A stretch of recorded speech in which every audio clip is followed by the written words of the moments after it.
सत्य को खोजने वाले आप सभी साधकों को हमारा नमस्कार। ऐसा कहा गया है मुझसे कि शुरुआत में अंग्रेजी में बोलिए और बाद में हिंदी में बोलें। आप है, आप ये सब मंजूर है ना?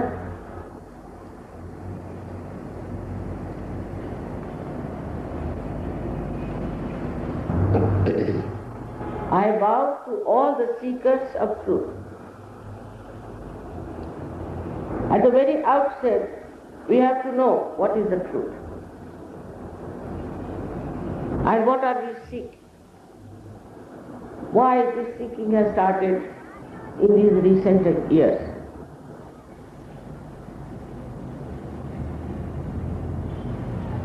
We have science by which we have overgrown outward. We have different devices by which our life has become more comfortable maybe.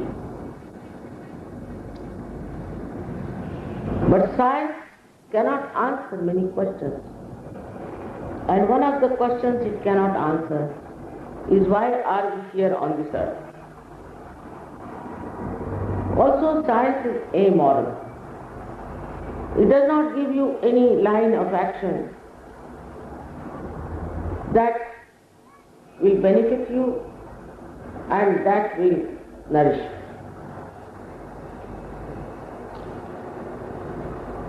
Of course, there is nothing against science as such, but it is very incomplete and takes people into imbalance.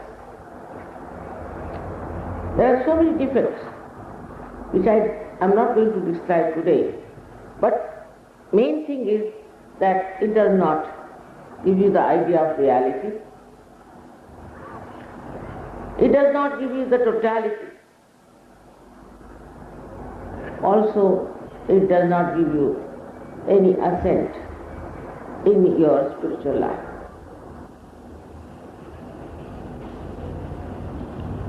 So much in the West, also in India, not to that extent, but yes, quite a lot. We have progressed in science in every way.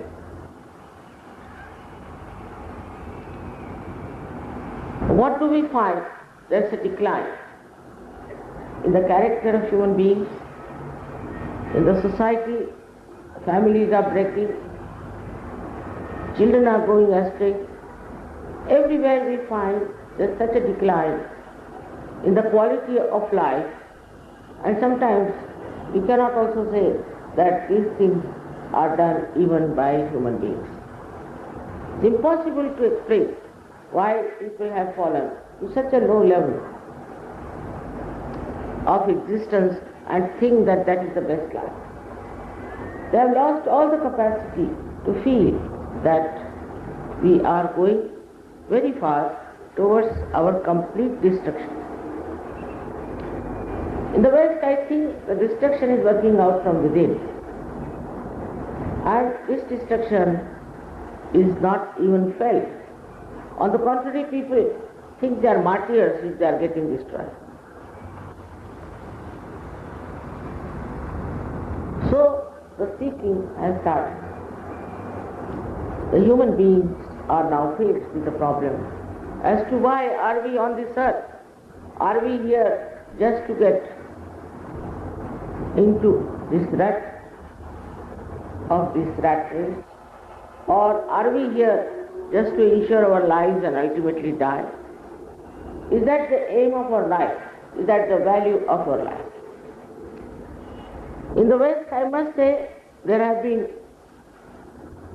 very few talks about the inner life, about the inner self. And even in India, there has been so much of work done.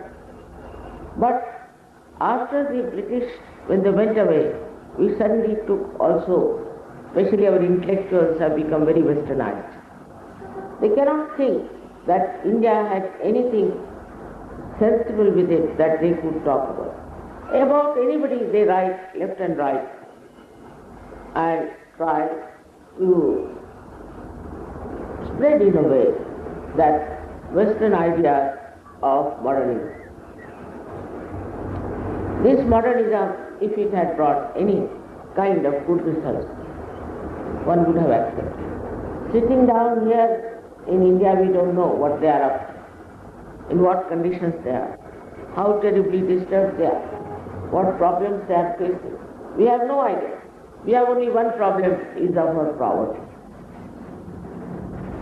Also, when we start copying them, we will have the same problems coming into us.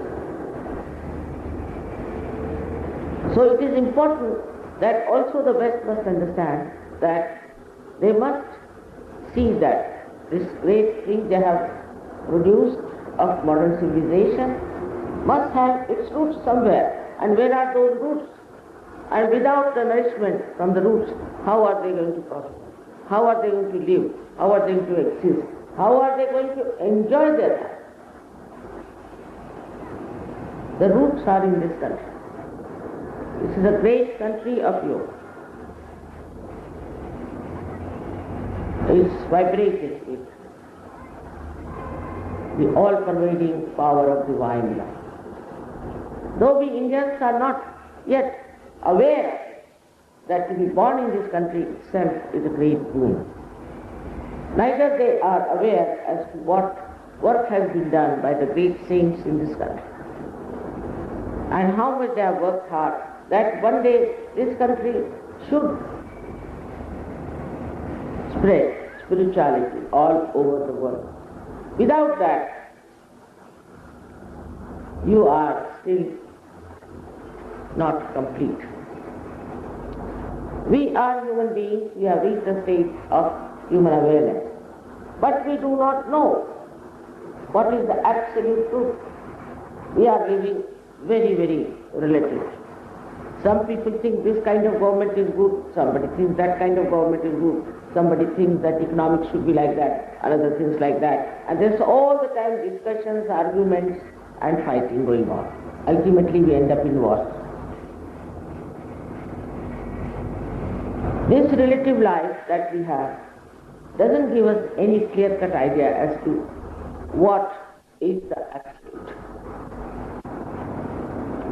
Unless and until we find that absoluteness, we cannot understand the truth. So those who are seeking truth have to strive to know the absolute.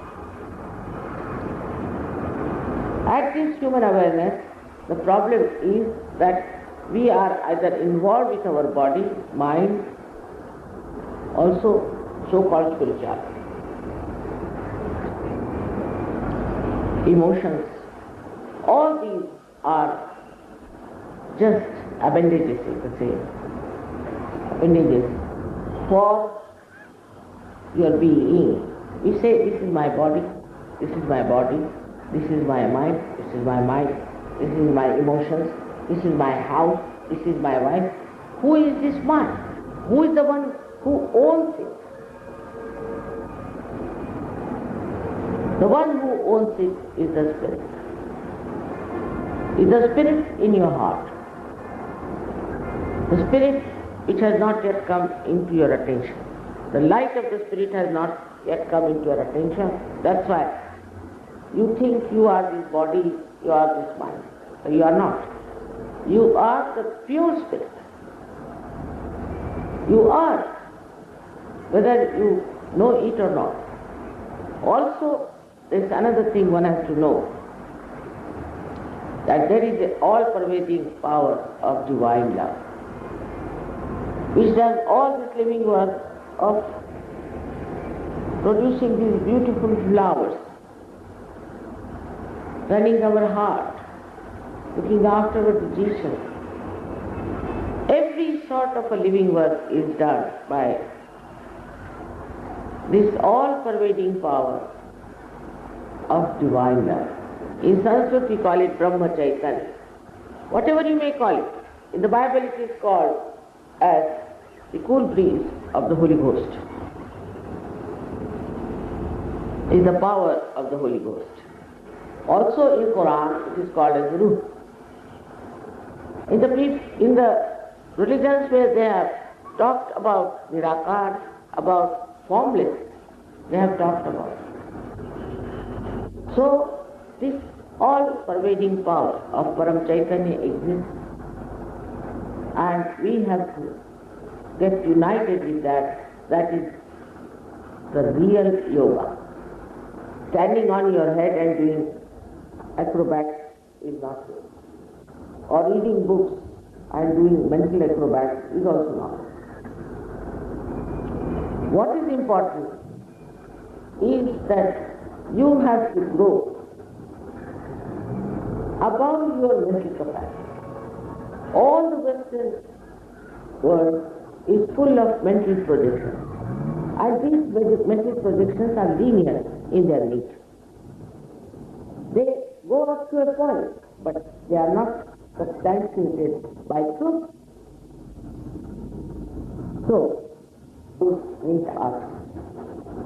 Because we have lost our capacity even as a human being.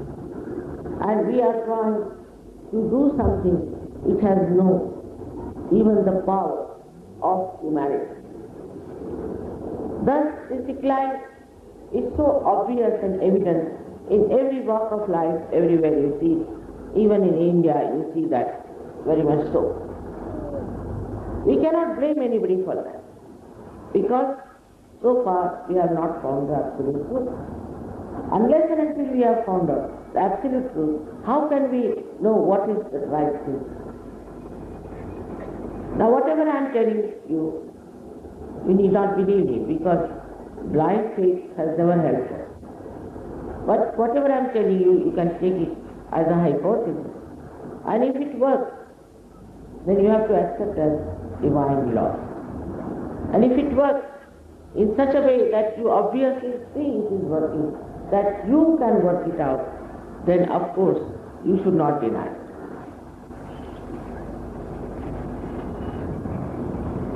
I think there are many people who are talking about it all over the world.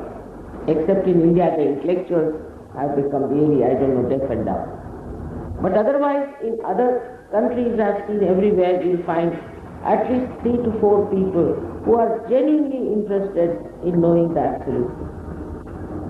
Especially Russia and the Eastern Bloc people, I was amazed to see how they are so much interested to know what is the truth. They have never known God, they have never known divine, they have never known anything about it. Kundalini, of course, is very far away from it. But the way they took to Sahaja Yoga is surprising. In some villages we have about 30,000 surgeons. It's very remarkable how these people didn't take to materialism so much as they have taken in the West. And they know very well now that matter doesn't give you joy. It doesn't give you happiness. It doesn't give you fulfillment. There's something beyond this matter, beyond this mind, that we have to achieve. And that is what is Sahaja Yoga. Sahaja Yoga is where Saha means with, Ja is born, with you is born. The right, the fundamental right you have to achieve this yoga means the union with the divine. All the saints of this country have spoken about it. Why, even many people in England, as you know, that there have been William Blake. Now, if you read William Blake, English used to think he was a mad poet. He's not. He was a seer. And he talked about it. In every country you will find somebody who has been speaking about this higher life and these inner value systems. For Sahaja Yoga, you don't have to argue, think, or put in any effort. Nowadays I found that the Buddhism is very popular in the West, because it appeals to their brains.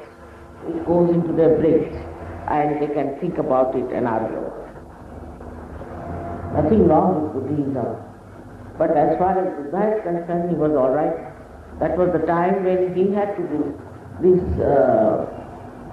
tapasya, call it the whole penance. But these times are over. At that time, even Christ had to do also, and at that time Mahavira also had. Those were the times. But today's times are different. These are special times. I call them blossom times. And this is the time where many flowers have come up. These are seekers of ancient times, were seeking the truth. And today in this modern times, which we call as Kali Yuga, they are born to get the reward of their seek. They may be Indians, they may be Germans, they may be English, they may be anyone. They have to get this reward for their seeking what they have been doing. And the time has come today. When I say that, people think I am being very assertive, but it's a fact. The truth is that today is the time for them to get the reward of their seeking. They have already told you about the Kundalini and the inner mechanics. Even to know about that is just mental. Even to listen to my lecture is also mental.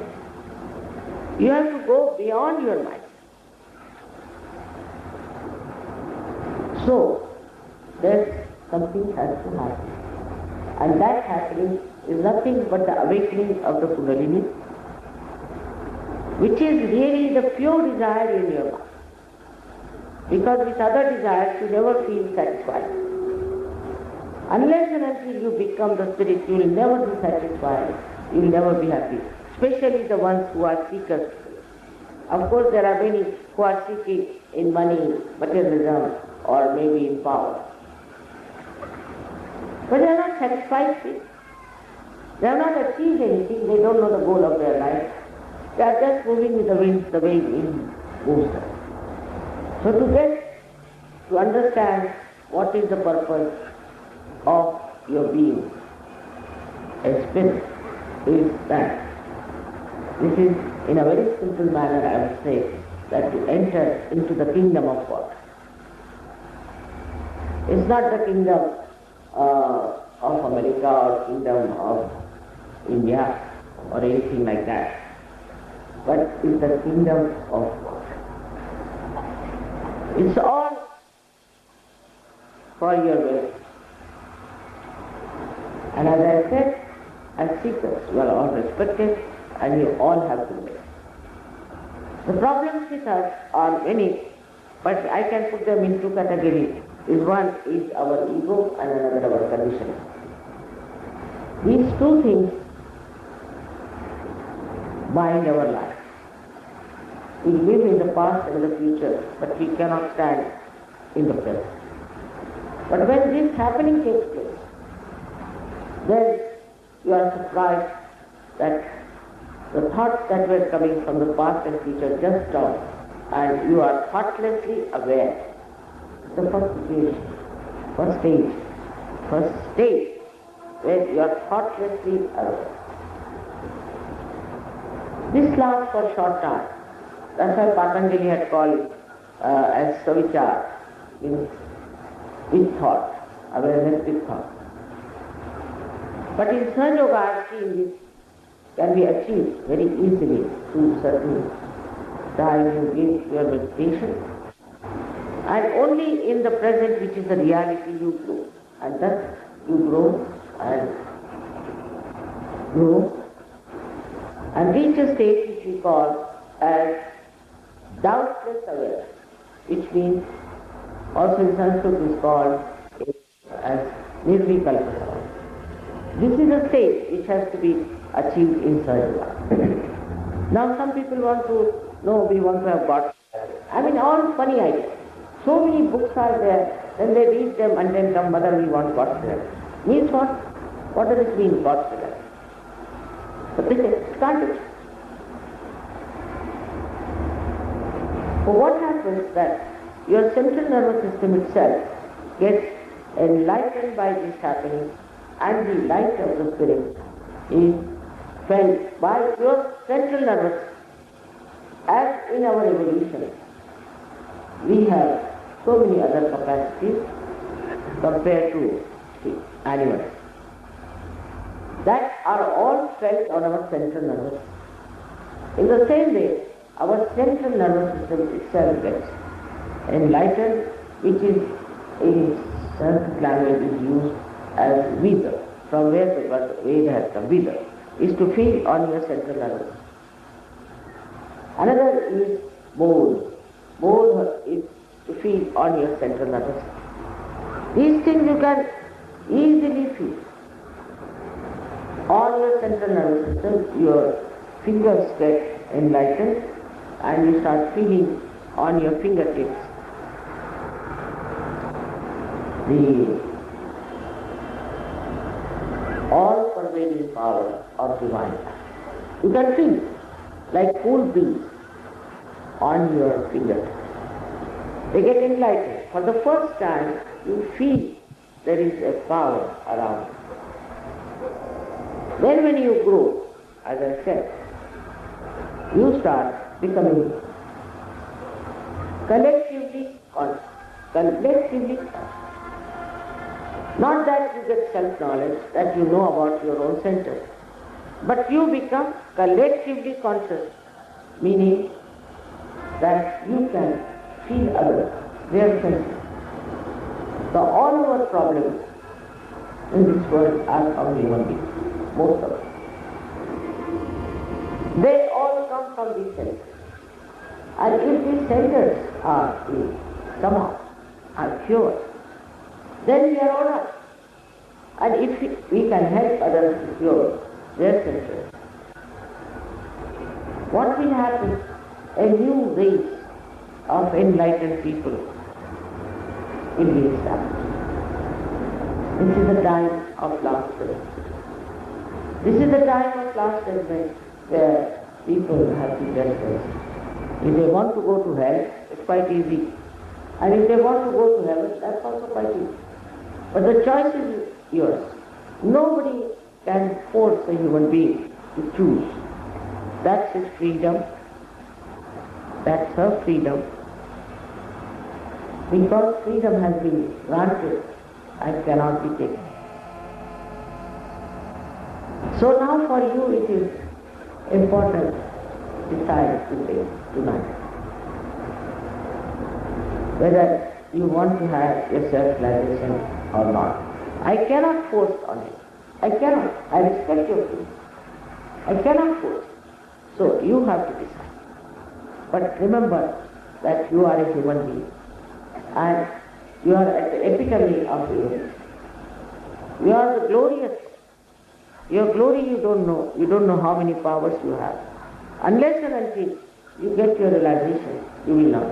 For example, this instrument, if it is not connected to the mains, it has no identity, it has no meaning, it has no use. In the same way, your situation is, and once you get this realization, then absolutely it's a different world into which you are. Actually, we have here, I don't know, they say there are people from 60 nations, but whatever it is, if you see them, you'll be very happy. Everybody describes them as angels. They don't fight, they don't quarrel. There's no argument, nothing. They enjoy each other. They love each other. Apart from that, of course, they are enjoying each other by also they pull each other's legs, that I know, and sometimes make fun. But that's how they live. There is no malice, there's no hatred, there's no jealousy, nothing. Nobody is bothered about these useless things. So, this is what has to happen. And for that, this is the country where you have already so many blessings of divinity that you can easily get it on this soil which is so auspicious. आप लोगों से यही कहना था कि आप सत्य को खोज रहे हैं और खोज भी नहीं रहे। बहुत लोग तो यूं ही जाना है मंदिर चले गए, जाना है मस्जिद चले गए, जाना है गुरुद्वारे चले गए। वो ये नहीं जानते क्यों जा रहे, भाई अब सोसाइटी है, समाज है, तो जाना ही पड़ता है माता जी। लेकिन वहां जा करके आप क्या पा रहे हैं, ये कुछ तो कुछ खो ही गया।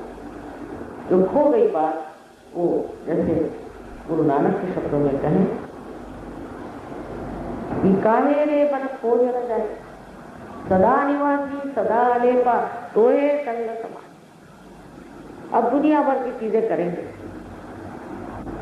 फिर दूसरे ये गुरुद्वारे में मैं भी बहुत बार गई और देखती थी कि अखंड पाठ हो रहा है, सब रटे जा रहे हैं। अरे कितनी बड़ी चीज कर गए हमारे लिए, इतना बड़ा ग्रंथ था, माने एक महान ग्रंथ है, उसके बस लाइनें पढ़े जा रहे। कभी कभी दास जी ने कहा कि पढ़ी पढ़ी पंडित मूर्ख हो गए। उसके अंदर लिखा क्या, कहे नानक बिना आपा सीने पिते न भ्रम की पर। यही हालत है लोग की, जहां पर यह कहा जाता है वेदों में, पुराणों में, हर जगह। कृष्ण ने भी कहा कि सबके अंदर एक ही आत्मा है। तो आप जात पात कैसे बना रहे, जात पात क्यों बनाए, उसका परिणाम आप देख रहे हैं।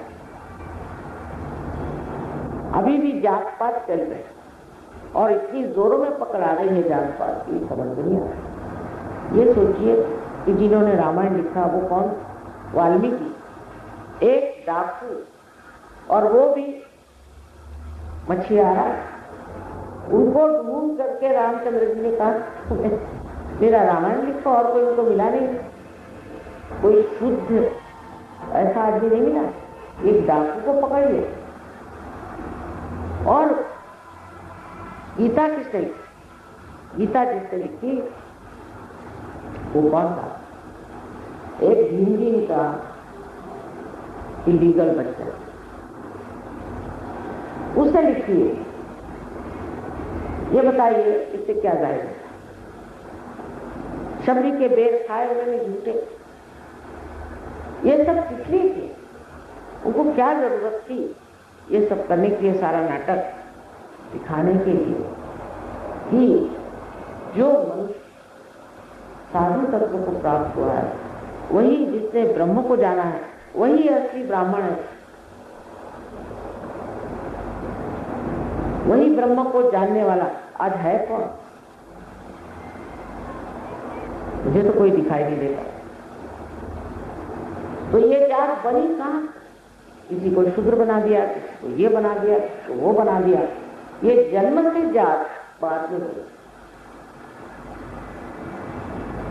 तो ये जो हिंदू धर्म की विटंबना हुई है वो तो देख ही नहीं था, और इसी के अनुसार सब कुछ अभी भी हम चल रहे हैं और सोचते हैं यही बड़ा हम धर्म का कार्य। गुरु घंटारों की तो कभी नहीं, गली गली में आपको गुरु घंटार और तांत्रिक तो आपके दिल्ली में बहुत से बैठे हैं, उनके चरणों में भी बहुत से लगे हुए। इसके बारे में कितना लिखा गया है कि असली गुरु कौन है। नानक साहब ने तो एक पूरा चैप्टर लिख दिया,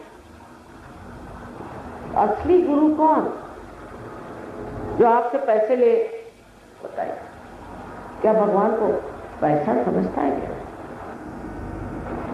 अरे ये तो मनुष्य अपना सरगन बनाया है, उनको क्या बैंक समझता है, पैसा समझता है? उनको बेच रहे, धर्म को बेच रहे, गप्पे लगा रहे हैं झूठी, हम ये करके दिखा देंगे, वो करके दिखा देंगे, और तुम्हारे बाप का खजाना वहां गड़ा हुआ है और तुम्हारे फलाने का ऐसी दुश्मनी है। आपसी सब झगड़े लगाने की बातें। उनका अपना स्वयं का जीवन भी देखना चाहिए कि इनका जीवन कैसा है। ऐसे आदमी का स्वयं का जीवन कैसा, उसके जीवन में कोई शुद्धता है, कोई प्रेम है, कोई समझ है, कोई ऊंचाई है, कोई ज्ञान है, कुछ भी नहीं। और बड़े साधु बाबा बन के बैठे हो, करोड़ों रुपया इकट्ठा कर लेते हैं। ये तो हमारे हिंदुस्तानियों की अकल हो गई है। सब लोग जहां जा रहे हैं वहां चले जा रहे हैं। एक पुरानी कथाएं थी, उसमें से एक थी कि एक के पिताजी ने कहा कि देखो बेटे, जहां सब लोग जाते हैं वहीं तू जा। अच्छी तो रास्ते पे चौराहे पे खड़ा तो सोचता था कहाँ सब लोग जा रहे चले उसके पीछे पीछे चले, वो सब लोग पहचान के और जा रहे ये भी बेवकूफों के पीछे चले।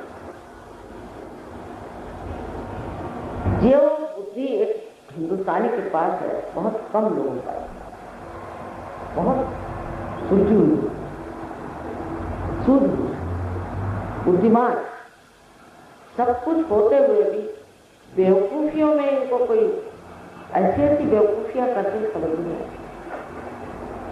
लेकिन जो असल वाले यहाँ के गुरु घंटाल थे, एक तो अभी बच्चे हैं, वो सब चले गए मिलाए, ये अच्छा हुआ क्योंकि उनको पैसों की चक्कर। हम लोग इसलिए बच गए कि हम लोग इससे पैसे वाले नहीं, ये परमात्मा की कृपा ही हो गई। नहीं तो वहां तो जैसे मैं देखती हूँ लोगों को, तो रास्ते में लोग हैं, ये हालत उनकी हो गई क्योंकि बुद्धि इतनी नष्ट इन्होंने कर दी। अभी एक साहब है, वो बताते हैं कि ऐसे आप दूसरों का जो मन है वो ऐसा जीत लेते हैं और उस पर काबू करते हैं, और वो हाथ में एक पेंडुलम घुमाते हैं। एक आदमी खड़ा कर देंगे, देखिए मैं इसका पेंडुलम घुमाता, और सब लोग वहाँ अमेरिका, विचारों ने कभी देखा ही नहीं है सब प्रकार। क्या हम लोग पेंडुलम घुमाने के लिए पैदा हुए और कोई धंधा नहीं बचा? ये तो दूसरे साहब फरमाते हैं कि आप 3 फुट पे आप उठ जाए, और बड़े बड़े यहाँ के अफसर लोग उनके शिष्य, वो 3 फुट पे उठ के करना क्या? अभी इतना रास्ते में जाम था, ये 3 फुटे वहां जाते तो होता क्या? ऐसी रास्ते में जाम, ये क्या बेवकूफी की बातें लोग मानते हैं और हजारों हजारों रुपया देते अपने देश में, और क्या है उधर और क्या। वो तो समझ गए कि इधर के विचारों को कुछ मालूम नहीं, जो कहोगे वही ठीक है, जैसा बताओगे वही ठीक। लेकिन आप लोगों को मालूम, आप लोग जानते हैं कि ये गंदगी है, ये पाप है, ये दुराचार है, वो नहीं जानते बेचारे। तो वो लोग तो इतना उड़ गए, और हम लोग अभी भी नहीं सोचते कि कुछ तो हमें पाना ही है, आखिर हम दुनिया में आए, क्या हम जिंदगी ऐसी बर्बाद करने के लिए आए? अब ये सब ज्ञान सहजता जो मैं बता रही हूं, आप देखिएगा कि ये कोई मेरा ज्ञान है, ये तो अनादिकाल से देश में है, चल रहा है। कबीरदास जी ने कहा, ईड़ा पिंगला अनहद नाड़ी, सुख मन नाड़ी, ईड़ा पिंगला सुख मन नाड़ी, साथ शून्य शिखर पर अनहद बाजी। पर कोई समझता ही नहीं। मैं तो हैरान हूं कि जहां उन्होंने बिहार में इतना काम किया, वहां लोग तंबाकू को सुरती कहते हैं। सुरती तो कुंडलिनी को कहता हूं, सुरती चढ़े कमार। अरे भाई कहां से कहां पहुंचा दिया, हर एक चीज का विपर्यास करने।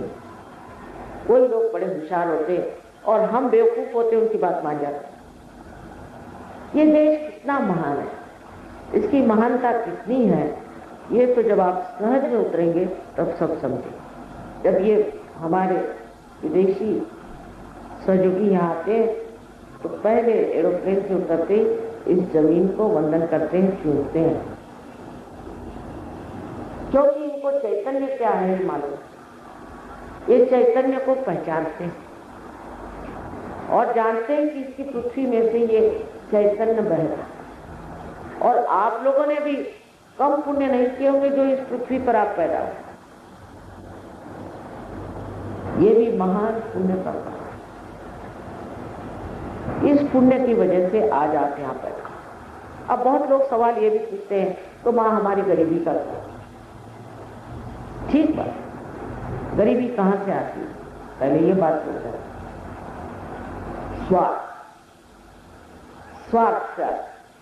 लेकिन जब इंसान निस्वार्थी हो जाता है और जब वो सामूहिकता में आ जाए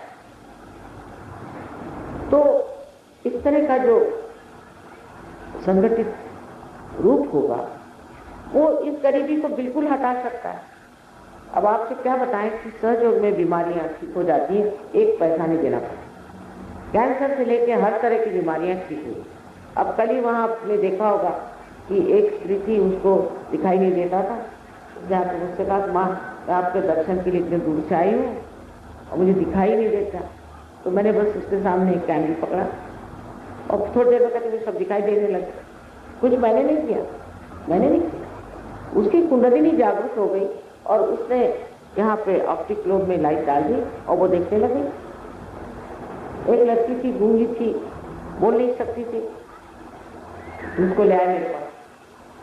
उसके कान में मैंने कृष्ण का मंत्र कहा और उस मंत्र से वो बोलने लगे। उस वक्त माँ करके मुझे पुकारा और फिर वो बोलने लगे। अब ये कोई चमत्कार नहीं है मेरे लिए, कोई भी चमत्कार आपके लिए चमत्कार हो गया तो कोई चमत्कार की बात नहीं। देखिए ये जो कुंडलिनी है ये जब जागृत होती है तो ये जब 6 चक्रों में से गुजरती है और इन 6 चक्रों में से गुजरते वक्त ये आपके चक्रों को पूरी तरह से प्रकाशित करे और उसके अंदर उसकी ऊर्जा, उसकी एनर्जी भरती। इन चक्रों की गड़बड़ी से ही आप बीमार रहते हैं, आपको तकलीफ।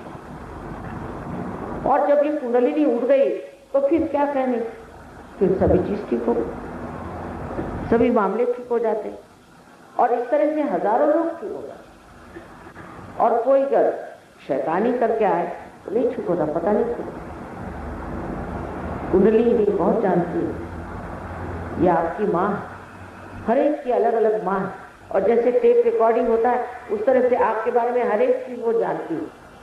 और अगर आपके अंदर नम्रता है तो कुंडलिनी जड़ के सारे काम, कितने ही लोग सहयोग से ठीक हो जाते। सच बात, ये झूठ बात, किंतु ठीक होने के लिए सहयोग में ना है, पार होने के लिए आए वो अच्छा है। पार होते ही आपकी बीमारियां भी ठीक हो जाए। अनेक तरह के रोग ठीक हो गए, बच्चे नहीं होते थे उनको बच्चे हो गए, बहुत से इस तरह की बीमारियां हैं कि जिनका कोई इलाज नहीं है, ऐसी बहुत सारी बीमारियां सहयोग से ठीक हो। अब अपने यहाँ ये किसानों का देश, कितने लोगों से बताया कि भाई सहयोग से, वाइब्रेशन के पानी से अगर आप अपनी खेती करिए, आप लोग सहयोग में आ जाइए तो आपकी खेती 10 गुना बढ़ सकती, पर कोई सुनते ही। कौन से कृषि विद्यालय के लोगों ने भी इतना उस पर रिसर्च किया और खबर करी कि भाई ऐसा रिसर्च हुआ है। देखो यहाँ तक कि ऑस्ट्रिया से एक बड़े मशहूर आए थे यहाँ पर मिस्टर हमीद, डॉक्टर हमीद, और वो यूएनओ में पहले एडवाइजर थे। उन्होंने भी एक्सपेरिमेंट्स करके सबको समझाया, पर पता नहीं क्या बात किसी की खोपड़ी में जाता नहीं, जैसे कि कोई उल्टी खोपड़ी बैठी हुई। अरे भाई इससे खेती करो, खेती करने से देखो आपको 10 खेत दिखाई दे और उसमें से हरा भरा खेत हो तो जान लीजिए यह किसी न किसी सहयोगी का। हर चीज में, पशुपालन में हमने देखा है, इन्होंने एक्सपेरिमेंट किए और बताया कि एक गाय करीबन 10 किलो तक दूध देती है। बड़ी हैरानी की बात, अपनी हिंदुस्तानी गाय। और ये जो बीज इस्तेमाल करते हैं वो भी ऐसे बीज नहीं कि जो कहीं से दुकान से खरीदे हैं या कुछ है, पर सर्वसाधारण बीज। उस बीज से इतना उपज, पर कोई सुनने को ही तैयार नहीं। इस भारतवर्ष में तो अब कोई न्यूज़पेपर वाले को बुलाओ तो वो उनकी दृष्टि ये कि आपके यहाँ कारपेट बिछा था, आपके यहाँ वो दीप जला था, अरे कुछ और उससे आगे है कि नहीं। एकदम कुछ देखते नहीं, कुछ सुनते नहीं, ना कुछ लिखते हैं, कुछ बेवकूफ़ी की बातें लिखते थे, उसमें कोई अर्थ नहीं। इतनी बड़ी चीज हम आपके सामने ले आए हैं, अरे भाई कुछ तो सुनो, नहीं सुनने को तैयारी नहीं। पता नहीं इन लोगों का दिमाग कैसा है यहाँ। उल्टे आप रशिया में देखिए कि वहाँ की सेंट पीटर्सबर्ग की जो बड़ी पुरानी, सबसे पुरानी कहते हैं वो एकेडमी है, साइंस एंड आर्ट। उन्होंने हमें इतना बड़ा खिताब दिया कि मैं तो हैरान हो गई। मैंने कहा साहब मैं तो कोई ग्रेजुएशन भी नहीं किया, मैंने साइंस ने आर्ट्स कुछ नहीं किया। तो उन्होंने ये कहा कि जितने डिस्कवरर होते हैं, जो खोज लगाते हैं, वो कभी यूनिवर्सिटी भी नहीं जाते, और हमारे यहाँ सिर्फ 10 को दिया, उसमें से आप एक आइंस्टीन हो सकता है। तो मैंने कहा आइंस्टीन को दिया, मुझे भी दिया। हाँ, अब तो आइंस्टीन से भी आपने बड़ी बारी खोज करो। और मैं इतनी शर्म के मारे और कि ऐसा कुछ मैंने काम नहीं किया। ये तो हमारी पुरानी चीज है, हमारे देश की यही धरोहर है, यही हमारा हेरिटेज है। कहाँ से कहाँ इतने साल, 13,000 वर्ष पहले मार्कंडेय ने लिखा संस्कृत। एक बात जरूर है कि पहले एक ही शिष्य को, जैसे राजा जनक ने एक नचिकेता को दिया, और यही परंपरा। पर 12वीं शताब्दी ज्ञानेश्वर जी ने अपने गुरु के भाई साहब उनसे कहा कि नहीं, मुझे आप इतनी इजाजत दे दीजिए कि मैं इसके बारे में लिखूं, इतनी मुझे इजाजत आ। और जब उन्होंने लिखा,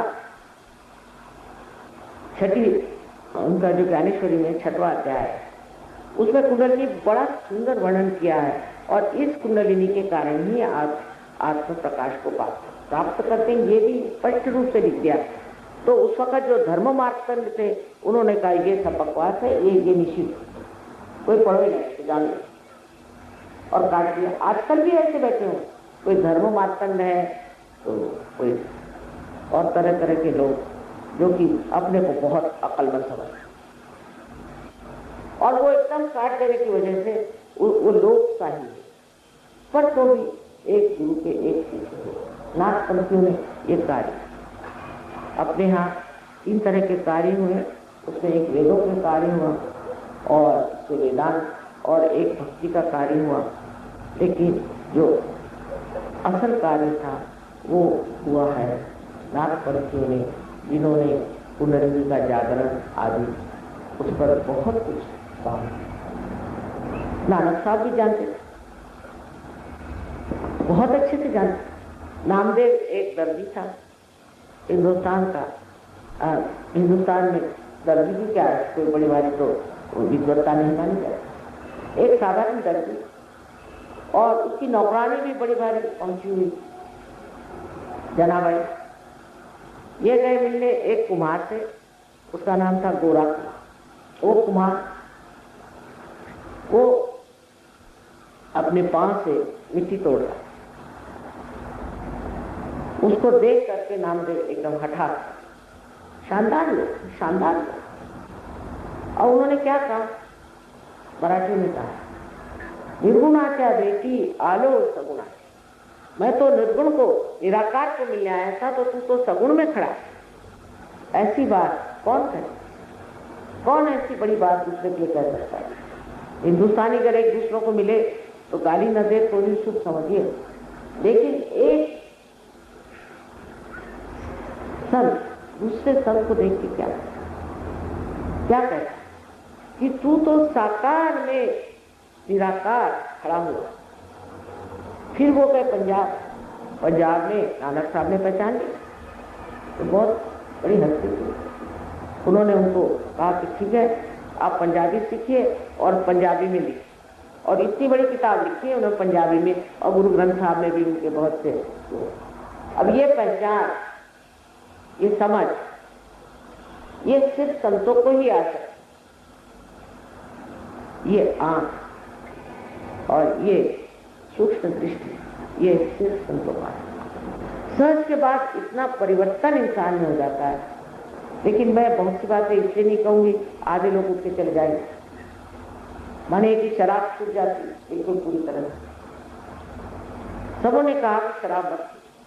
मोहम्मद साहब के जमाने में उन्होंने कहा शराब मत पी, लेकिन सिगरेट कब नहीं पी। तो नानक साहब आए उनकी जगह, उन्होंने कहा भाई सिगरेट भी मत पी। लेकिन ये सब कहना मात्र कहना है, नहीं तो आप जाइए लंदन में तो दिखाएंगे आपको कि उनका कितना बड़ा पब है, घर के अंदर पब खोले। ऐसे तो अंग्रेज भी नहीं करते, वो भी कहीं अलमारियों में रखते हैं, पर ये तो सामने ही जाइए तो एक पब हो। ये जो चीज आ गई है कि जो उन्होंने कहा, जो उन्होंने बताया, उसका परिपालन करना बहुत मुश्किल हो गया। लोग कोई करते हैं, कोई छिपके करते हैं, कोई आधा करते हैं, कोई ज्यादा करते हैं, क्योंकि उनके अंदर वो शक्ति नहीं, समर्थ नहीं। और सहयोग में आप समर्थ हो जाते हैं। ऐसे समझ लीजिए कि अगर मेरे हाथ में एक सांप है और मैं बहुत जिद्दी औरत हूँ और आप कहें कि आप बहुत जिद्दी हैं, तो मैं तो कभी न मानूं।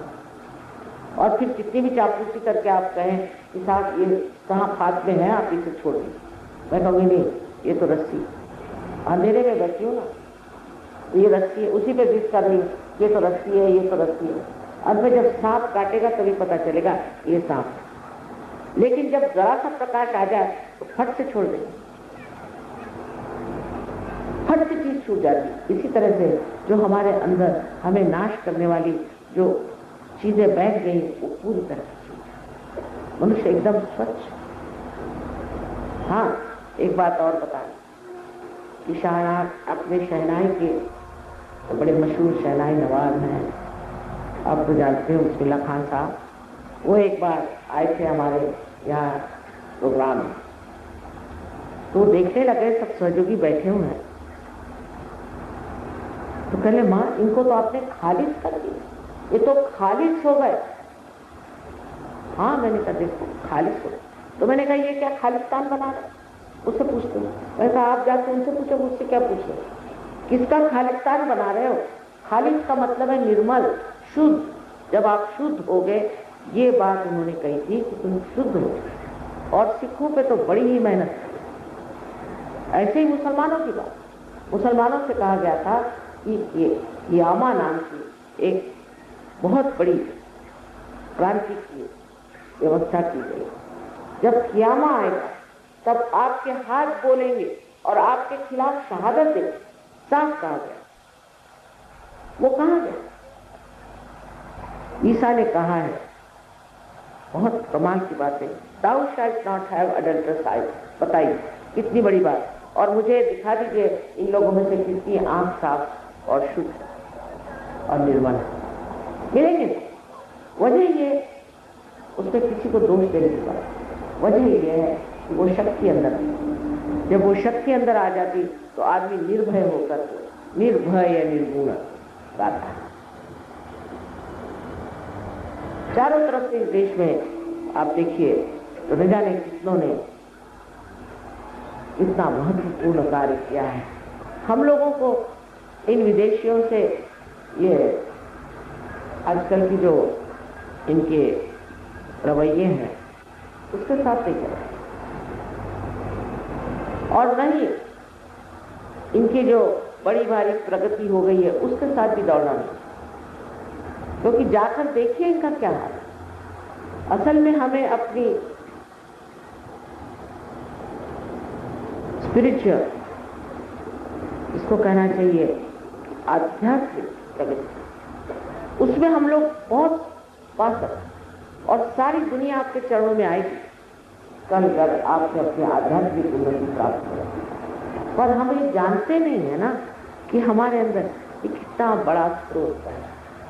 अब आपसे बताया, आप लोग इतने आए हैं, मैं जानती हूँ आप सब आज पार हो, कोई शंका नहीं। पर अगर इससे अगर 8वां हिस्सा भी लोग हों परदेश में तो मेरे हाथ पैर टूट जाते हैं।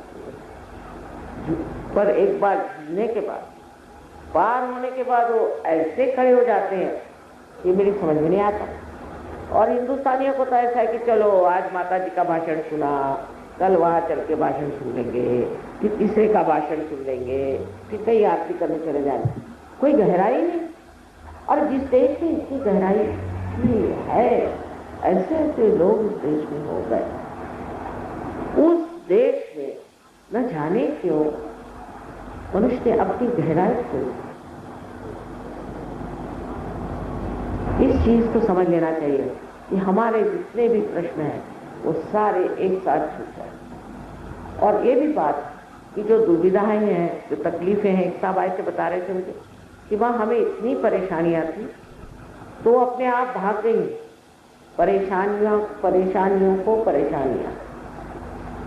अब हमें कोई परेशानी नहीं, तो मैंने कहा ये कैसे हो, यही समझ नहीं आ रहा, आपसे पूछने आने को, मुझसे मत पूछो।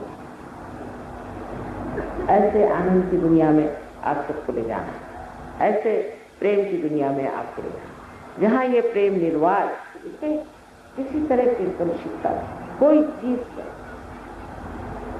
इसमें निर्वाज्य का मतलब है कि इससे ब्याज भी तक नहीं मांगा। माने ये कि बस प्यार करने का ही मतलब। अभी देखिए, मुझसे कहने लगे कि माँ ये बताइए कि हिंदुस्तानी कौन सी चीज़ अच्छी है, वो हम ले आते हैं। और मैंने कहा थोड़ी थोड़ी लाना, वो ला के मेरे खोपड़ी पे डाल दिया, कहने सबको बांटिया। अब मैंने कहा मैं कैसे बांटूँ, तो इतना सारा तुम सामान लेके आए हो, क्या क्या पता नहीं। और इतनी सोच सोच के लाए, कहने यहाँ अच्छी सुइयाँ नहीं मिलती तो सुइयाँ लेके आ गए, यहाँ कैंचियाँ अच्छी नहीं मिलती तो कैंचियाँ लेके आ गए। बताइए, इतना सोच विचार प्यार। और वाकई में इस तरह की ये अभी इनका टूर होने वाला है, 400-500 आदमी जहाँ रह रहे हैं, इतने बढ़िया मकानों में रहते हैं, मोटरें हैं, सब कुछ है, बड़े आनंद से रहे।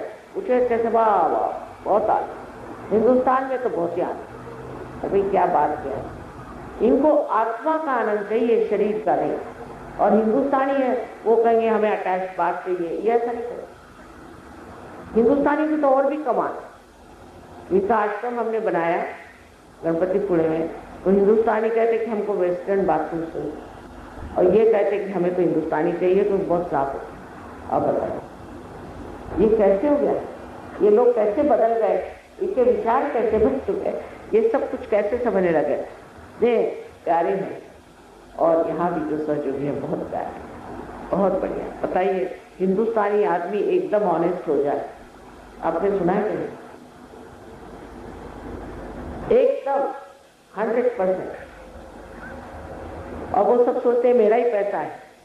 नहीं रे बाबा, माँ का पैसा है। अरे अपने माँ का पैसा चुराने में हम लोग कुछ कम नहीं, लेकिन नहीं, इतने ईमानदार, फिर झूठ नहीं बोलते। एक साहब से वो बोलने लगे कि माँ मैं पहले सोचता था मैं शेर हूँ क्योंकि मैं बंदूक लेके चलता हूँ, अब तो मैं असल में शेर हो गया, मुझे बंदूक नहीं चाहिए, कुछ नहीं। ऐसे ऐसे लोग बदल गए, इतने प्यारे हो गए, क्योंकि आप वास्तव में प्यारे ही, बहुत प्यार करें।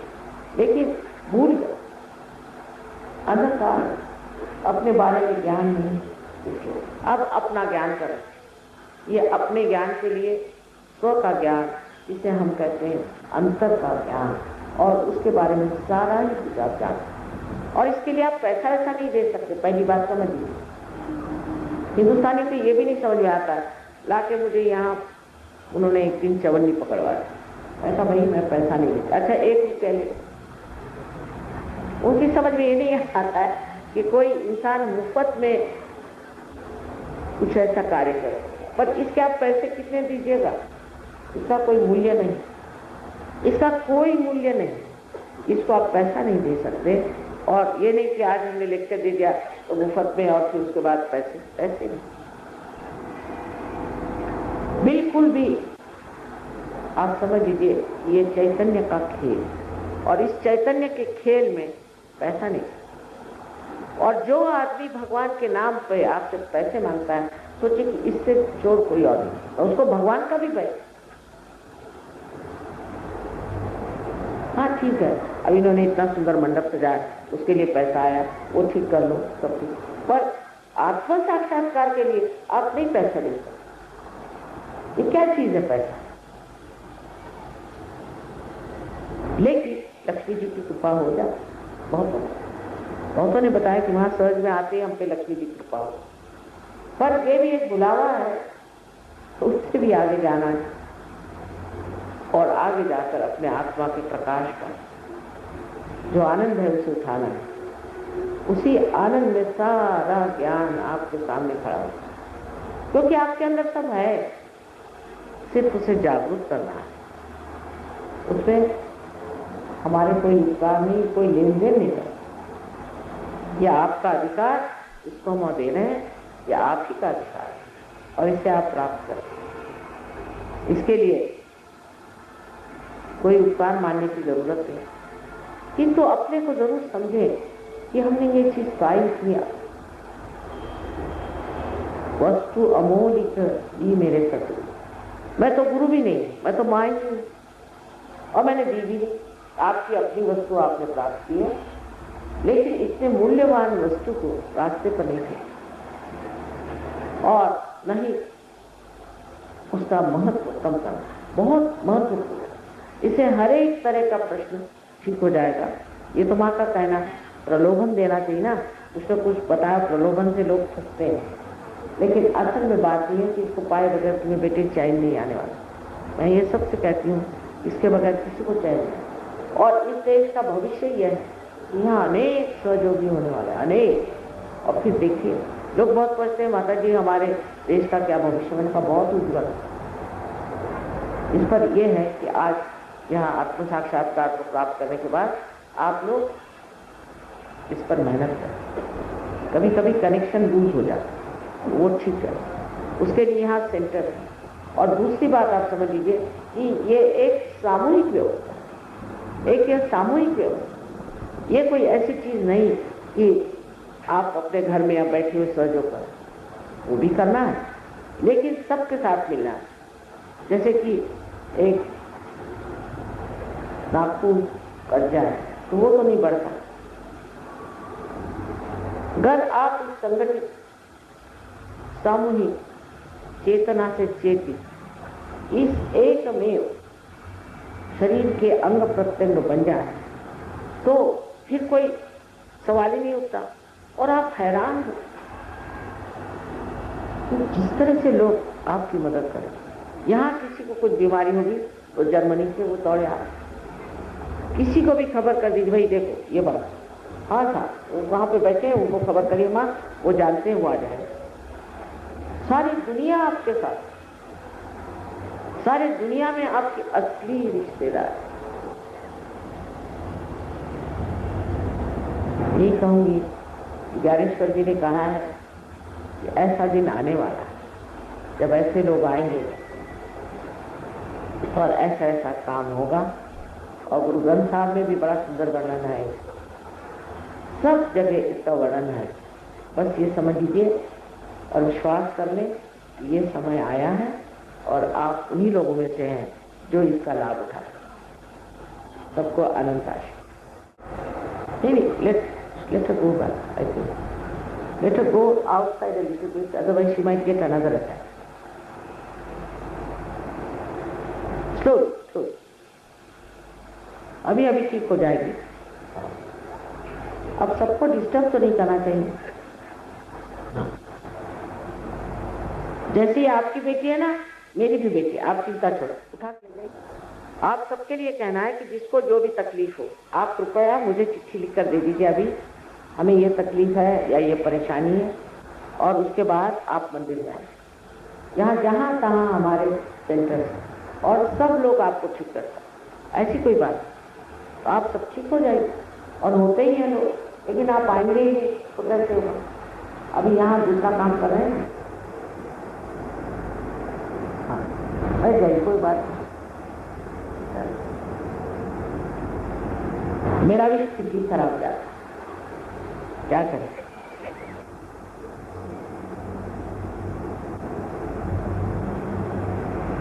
और ये सब परेशानियां दूर हो सकती हैं, आपको मैं बताती हूँ, सब दूर हो सकती है। आप थोड़ी सी मेहनत करें।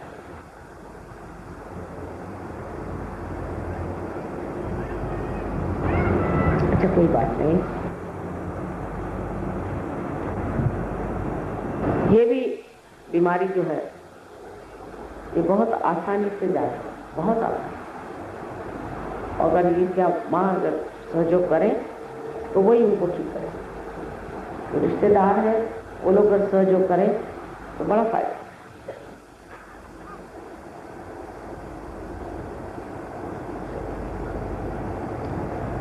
अब फिर से कहती हूँ मैं कि जिनको आत्म साक्षात्कार लेना है वो लोग सब जाए, और जिनको नहीं लेना है वो कृपया चले जाएं तो अच्छा।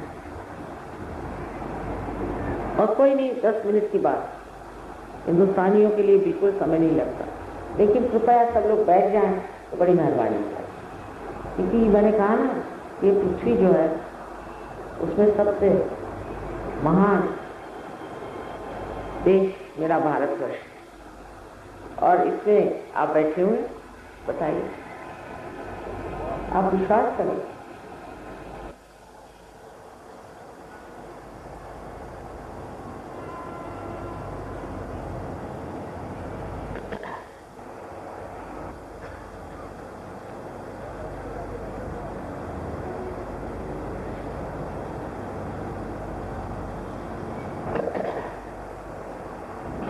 सबको मेरी ओर ऐसे हाथ कर ऊपर उठा, बहुत ज्यादा नहीं, सर्वसाधारण जो आप बर्दाश्त कर सकें ऐसे रखें हाथ, बहुत ज्यादा यूं नहीं, ऐसे रखें। अब मैंने आपसे बताया ना कि ये उंगलियां जो है 5, 6 और 7 ये आपके 7 चक्र, और ये जो 7 चक्र हैं यहाँ पर लेफ्ट में और राइट में, इनको जागरूक करना, इनके माध्यम से आवाहन जाएगा तो कुंडली, इनके माध्यम, बिल्कुल साइंटिफिक है। और डॉक्टर लोग भी मानते हैं कि सिंपैथेटिक के एंडिंग में, वो भी मानते, पर उसका उपयोग वो नहीं जानते कि आगे क्या है, ठीक है। और चश्मा भी उतार दें, अच्छा रहेगा, क्योंकि आँख के लिए भी एक चीज है।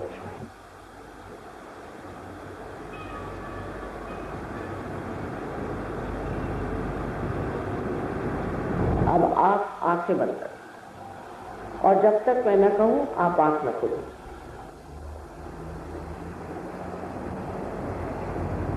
कोई मंत्र नहीं करें, कहें, कोई विचार न रोके, कोई कुछ करने की बात नहीं, कुंडलिनी सब अपने आप कर लेती है। इसलिए बिल्कुल आराम से बैठिए, बिल्कुल आराम से, और अपने अंदर पूरा विश्वास रखिए कि आज ही आपको आत्म साक्षात्कार करेंगे। आज नम्रता पूर्वक आप ये शुद्ध इच्छा है और इसे मांगे तो मां हमें आत्म साक्षात्कार दीजिए अपने मन में, आज ही ये घटित होने वाला। इसलिए क्योंकि आपकी इच्छा प्रदर्शित होनी चाहिए, आपको बताना चाहिए कि हम चाहते हैं कि हमें आत्म साक्षात्कार चाहिए।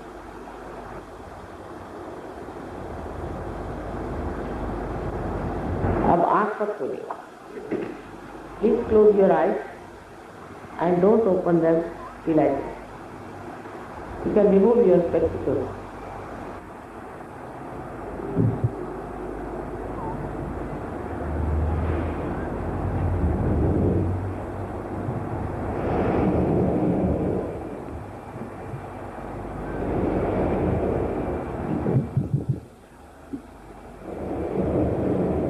इसका वॉल्यूम बढ़ाइए।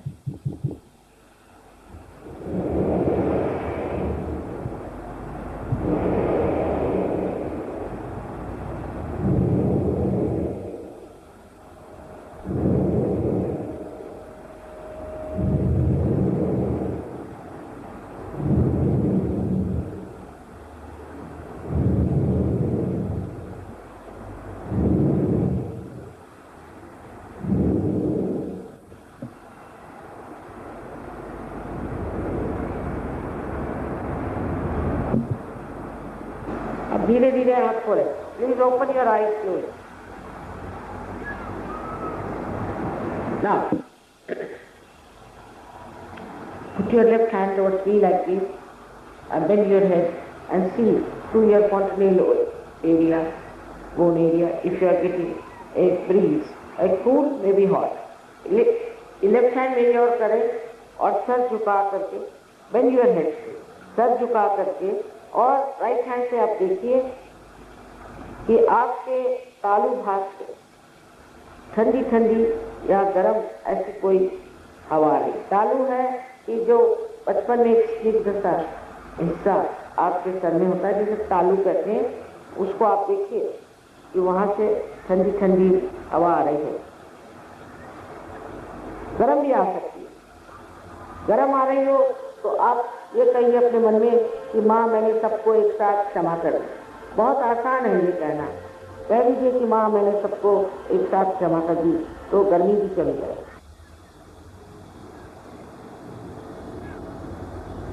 सर झुकाइए और सर के ऊपर नहीं, अधान जिसको कहते हैं ऊपर नहीं, उससे कुछ हट करें। अब राइट हैंड में करें और फिर से सर झुका, और अब देखें लेफ्ट साइड से किसी के बहुत नजदीक और किसी के बहुत दूर, किसी की बहुत सूक्ष्म और किसी की बहुत दूर से, इस प्रकार ये आती है हवा इसे आप देखिए, ठंडी या गर्म हवा, सर को झुका लें और इसी प्रकार की शंका न करें।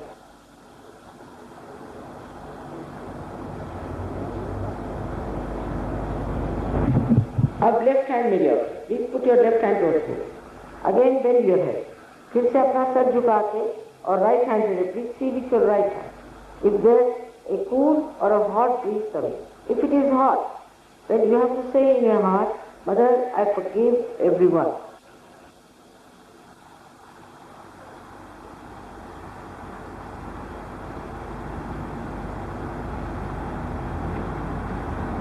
अपने ऊपर शंका नहीं करी और ये नहीं सोचना कि मैं बड़ा पापी हूं, और ये सब बातें अभी भूल जाइए, क्योंकि ये जो परम चैतन्य, ये एक क्षमा का सागर है। आप कोई ऐसी गलती कर ही नहीं सकते जो इसके अंदर भूल न जाए।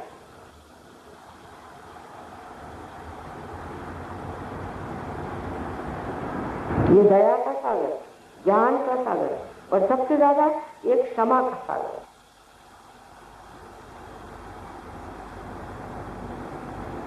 और दोनों हाथ ऊपर करें और आकाश की ओर देखें और एक सवाल पूछे, माँ ये क्या परम चैतन्य है? आज पहली मर्तबा आप लोग महसूस करें। Please ask the question, mother is this the cool breeze of the holy ghost, or mother is this the divine power of love? For the first time you are feeling, just lift your head upward and see for yourself. You feel on your hands और fingers. Now put down your head. Again, please put your hands together. फिर से मेरी और ऐसा हाथ करें और मुझे don't think. You can do it. First stage of निर्विचार समाधि of thoughtless awareness. Don't think. Just don't think.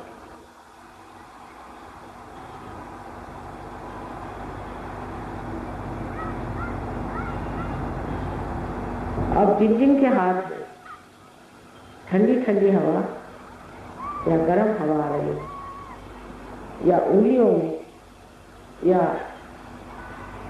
तालू ठंडी या गर्म हवा आ रही है, all those who are feeling cool breeze or hot breeze on their hands, on the fingertips or through their fontanelle bone area, ऐसे सब लोग अपने दोनों हाथ ऊपर करें. Please raise both your hands. All such people who are there. देखिए ना कितने साधु संत, आप सबको हमारा प्रेम पूर्वक नमस्कार.